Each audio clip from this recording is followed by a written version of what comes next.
Hey folks, Mackenzie Lambert here. This is going to be a quick video. I wanted to share some of my favorite moments from Lucio Fulci's lengthy filmography. The man dabbled in most genres, be it giallo, horror, Eurocrime, spaghetti western, and comedy. I have yet to walk away from a film where there wasn't a sequence that stuck with me. Here are a handful of moments. Warning, spoilers ahead. First honorary mention, the Split Dogs and Lizard in a Woman's Skin from 1971. This giallo centers on a woman who imagines murdering someone while on a drug trip, but comes to and realizes she may have actually murdered someone.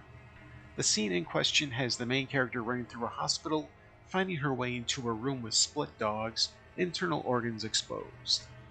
With today's advanced physical media, the moment doesn't have the punch that it used to with grainy beat-up VHS tapes. Now the dogs really do look like puppets, and the effect is severely weakened. But at the time, this was a major controversy. In fact, it was the first instance of a film being taken to court for its convincing violence almost a decade before Cannibal Holocaust. The dog puppets were created by Italian effects master Carlo Rambaldi. Rambaldi would be in demand through the 70s and 80s, working on both Ridley Scott's Alien and Steven Spielberg's E.T. the Extraterrestrial. The case was dismissed despite reluctance by the overseeing judge. And now for the main entries, starting with Joe's Revenge in The Beyond from 1981. The Beyond, set in Louisiana, has a young woman inheriting a hotel that is rumored to be a gate to hell.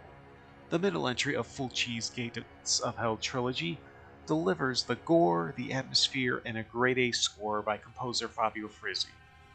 No shortage of memorable moments, be it the tarantulas or the zombie invasion at the film's climax, but the highlight for me is the return of Joe the plumber. He was brutally murdered early in the film, eyes gouged out as only Fulci can deliver. Joe makes a surprise return when a house cleaner unplugs a clog in a bathtub. Joe rises out of the water and proceeds to murder the house cleaner. If this sounds familiar, this is how a zombie appears in the 2002 remake of Resident Evil. Jill, or Chris, depending on who you're playing, is in a bathroom and unplugs the filled bathtub. Suddenly, a zombie pops up out of the water. Clearly, this moment in the Beyond made an impression on the development team at Capcom. Next, we have the Bandits of the Magi in Four of the Apocalypse from 1975. Four of the Apocalypse is a Fulci spaghetti western, rich with symbolism and allegory. It has a very strong anti-Catholicism air about it. No surprise given Fulci's adamant disdain for the papacy.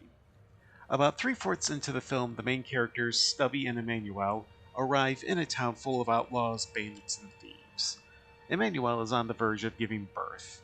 She ends up dying shortly after giving birth. Stubby, hungry for revenge against a murderer named Chaco, leaves the child with the town. The people in town line up and contribute some of their stolen goods and money so that the baby is properly taken care of. It is a biblical moment as the outlaws find redemption in providing for this newly born child.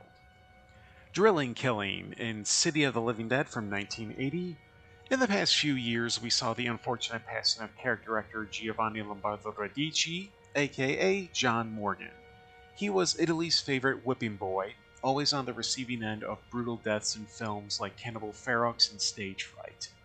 In City of the Living Dead, aka The Gates of Hell, Radici plays Bob, an estranged loner in the remote town of Dunwich. He is blamed for the murder of a young girl and the authorities are after him. He goes into hiding only to be caught by the father of another girl Bob gets mixed up with. Bob tries to escape but activates an industrial drill. The father grabs Bob and slowly forces him towards the spinning drill bit.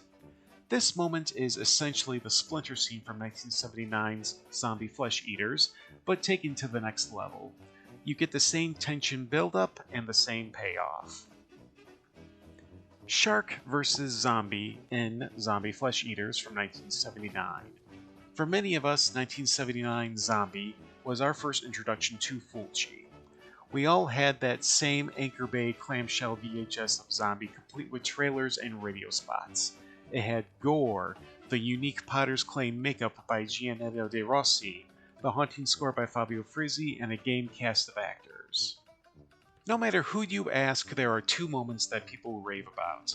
One is the splinter in the eye sequence, the other is one of my top Fulci movie moments, the iconic underwater battle between a shark and a zombie.